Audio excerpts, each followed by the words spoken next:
Hi, my name is Steve Maxson, and I'm with Synergy Real Estate Group Corporate Advisory. And we help tenants to find and lease or purchase the spaces that they are looking for all around the country. My specific background in real estate is about 20 years.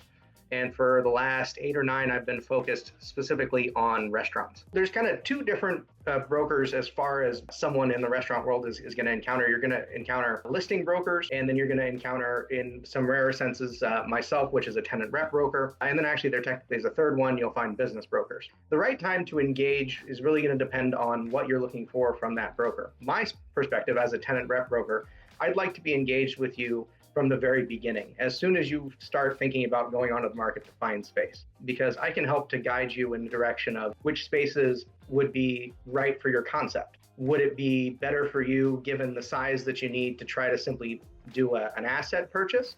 Or should we be focusing on doing a direct lease? And the difference between those is that in an asset purchase, you're going to pay the person who currently owns the restaurant essentially to leave, to either take over their lease or their equipment. But depending on what your concept is and where you want to be, the opportunity to do a direct lease where you don't actually have to compensate the previous restaurant owner may be available.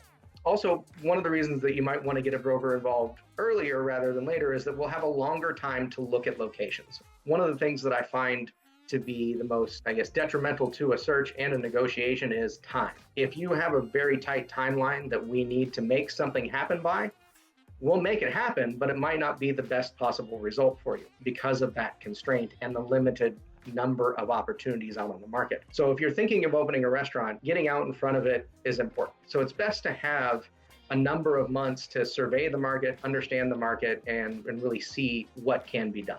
If you're going into a prime market here in the Bay Area and you're looking for a 1,500 square foot location, kind of in one of those downtowns or one of those really premier centers that you know out there, those you're probably going to run into an asset sale situation rather than a direct lease.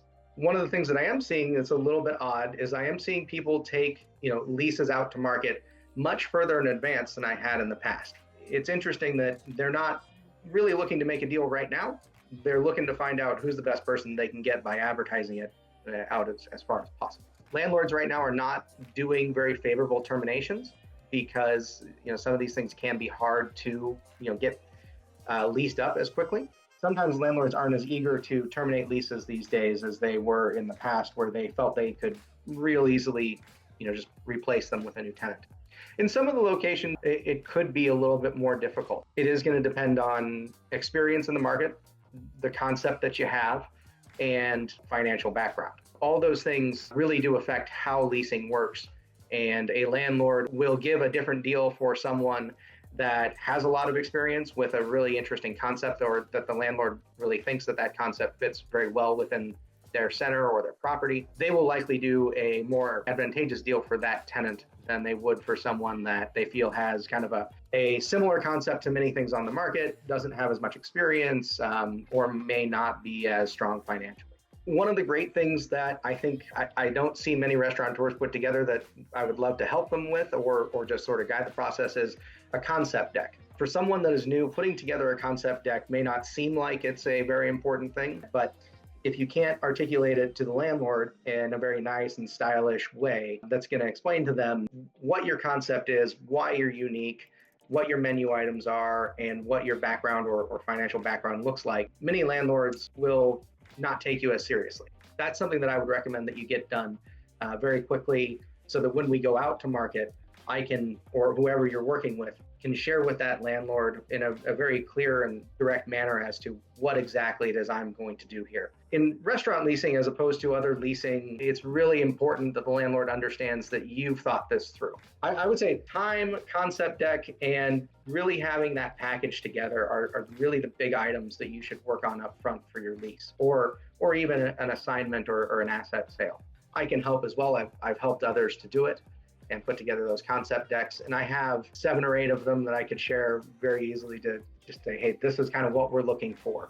If you can put something together that matches these concept decks, you'll be in the right space. Kind of a business plan, or at least, what you estimate as far as your sales would be helpful. When we go through the process further, the landlord will want what's called a personal financial statement. And this would be a similar thing that you would fill out if you were buying a home or buying something else. Basically, we're just trying to understand what the total financial picture is. When completing one of these, one thing that I always urge tenants to do is to be as thorough as possible. If you have good finances, you have some assets available that the landlord can understand are there, and you're a stable credit risk, then the landlord's probably going to do a better deal. If they think that you're more of a risk, they might ask you for a much larger deposit. What I often find with new restaurateurs is they want to keep everything as close to the chest as possible and not show those things. And it tends to be more of a problem.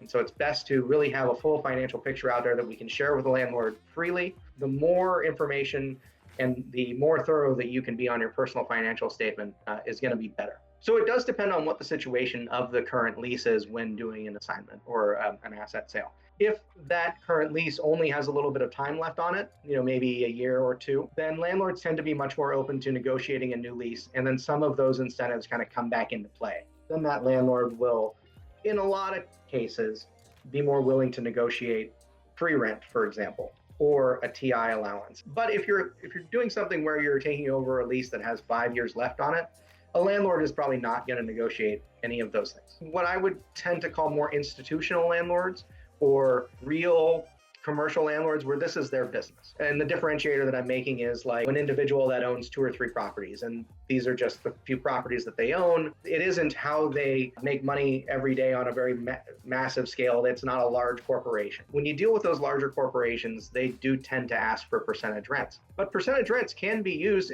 in an effective way to actually help the tenant as well. I negotiated a deal one time where we got an offer from the landlord that had a certain breakpoint over that percentage rent. We thought that the percentage rent or breakpoint that they had offered was quite high. We weren't confident that the tenant would ever get to that breakpoint. So what we did was we turned back on the landlord and said, okay, if you think that we're going to make that breakpoint, then what we want you to do is lower our rent. And if we were to actually get to the breakpoint that you had suggested in your offer, you'd end up making $250,000 more a year. So what we effectively did was bring that base rent down, and then that person gets more profit in that earlier stage. And as we all kind of thought, they never actually hit that breakpoint that the landlord had suggested. So we ended up saving money.